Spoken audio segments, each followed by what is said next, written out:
The rhodopsin cycle, does that occur in the dark? Or Yeah, so okay. light stimulates the rhodopsin cycle, right?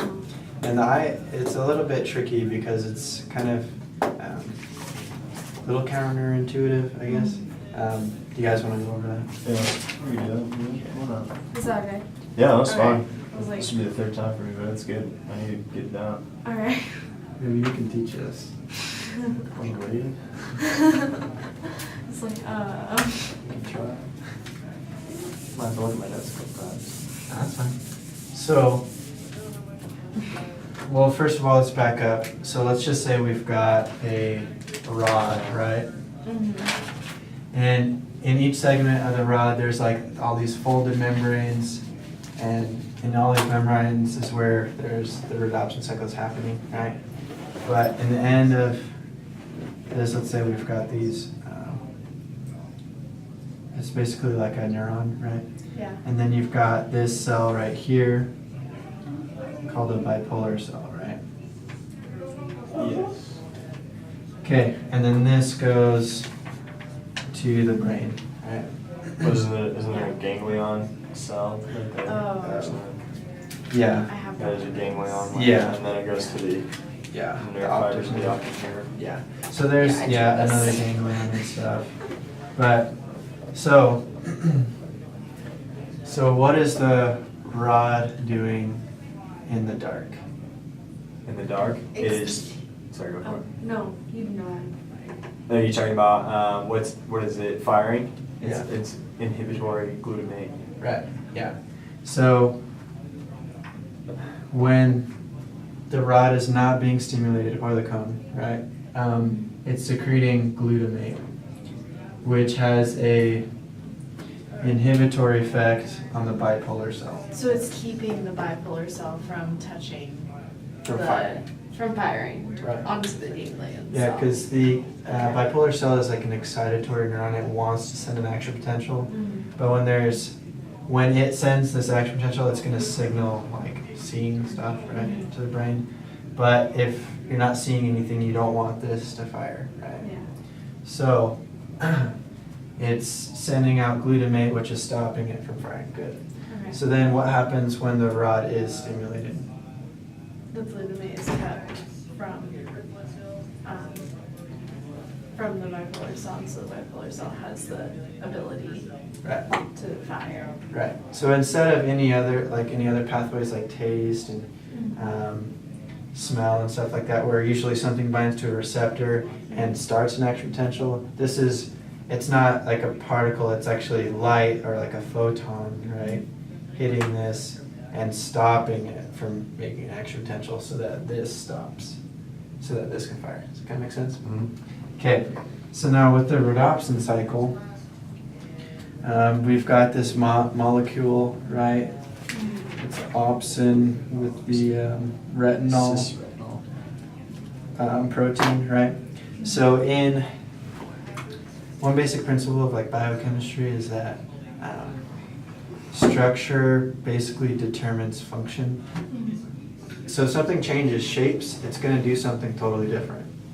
Whether that's good or bad, whatever, like a lot of diseases can be a malfunction of a shape of a protein, and then that protein doesn't work, and then that stops a lot of things from happening, right? And so in this process, what we're doing is we're changing the shape of this little retinol molecule, right? So when the retinol molecule is in its cis conformation, it's bent, Kinked. right? Yeah, it's in the kinked conformation.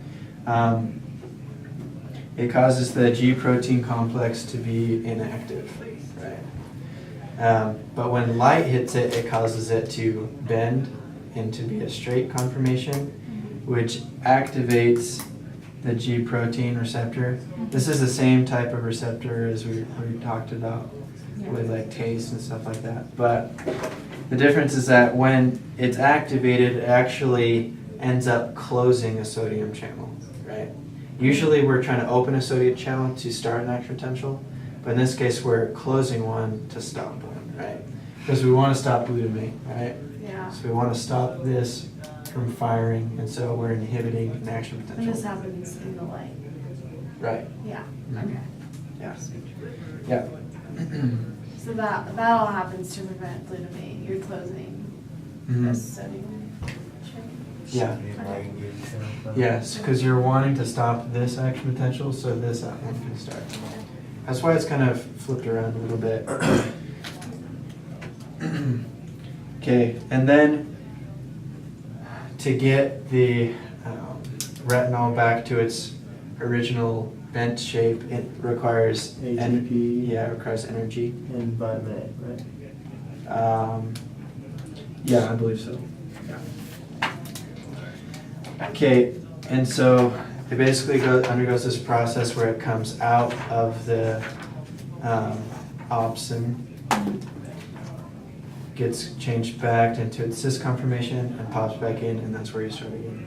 And this doesn't mean that it's dark now, but it's kind of like, do you remember talking about muscle contraction? Actin myosin heads are kind of like, there's like billions of them, right? And they're not all doing the same thing at the same time. It's kind of like they're alternating. That's kind of like how your rods and cones are. These rhodopsin cycles are constantly going because, I mean, we're in the light right now, so it's not like all of our rhodopsins are in the light mode and it's just constant. It's kind of going through this cycle constantly. And so some are in different stages, but as long as light is present, it's going to cause it to turn. But when the light turns off, it basically stops it. It's kind of like a video camera. You know, it's got taking multiple pictures at one time. Right. It's fine. Right, yeah. So, cool. Does that kind of clarify a little bit more Yeah. how that works? Okay. So, anything else you want to add that you think we missed? So I just had a question. When the IPSP or the inhibitory glutamate is being fired, it's not necessarily shutting off the bipolar neuron. It's just decreasing the amount, right? Yeah, because it basically, because to depolarize a cell, it basically takes it farther away from threshold. Yeah. So when something's going to fire the action potential, it's getting more and more positive, which then stimulates sodium channels to open, but it's pulling it more negative so that it has farther the travel to get to threshold in order to fire. Okay. And so glutamate just brings the threshold, or brings its charge down so that it's farther away from threshold, less likely to fire. Okay. Okay. And then I've had one tutor talk about pigment cells. I haven't seen. Yeah, so this is kind of interesting because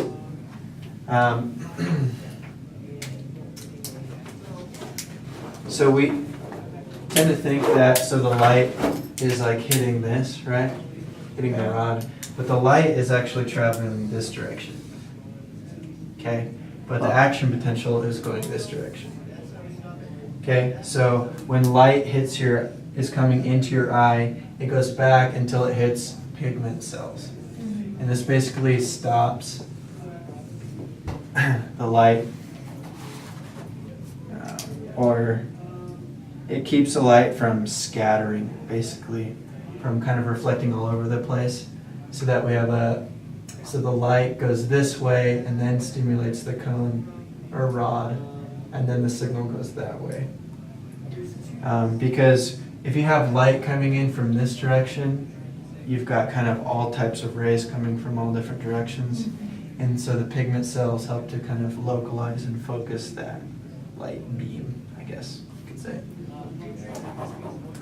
So yeah, that's important to note that so this is the light pathway, and this is the action potential pathway.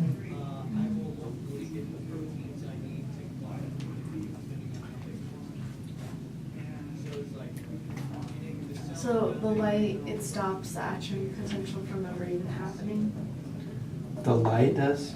Yeah, 'cause that's, Well, yeah, It's I mean, that way. yeah, so it stops this action potential, but then this one fires, right? yeah, So it's stopping it's this, stopping glutamate. yeah, so that this okay. can go, yeah, right. All right.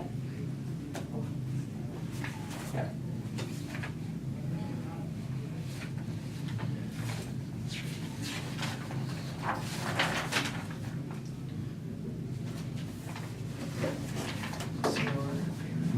together.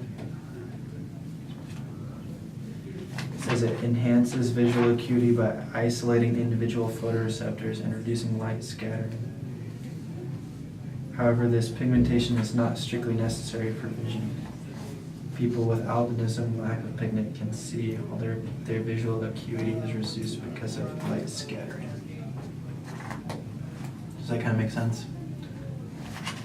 Where are we at? We're talking about the pigments. Oh, okay. So it's made by melanocytes, right? It's the same thing that like, colors your skin.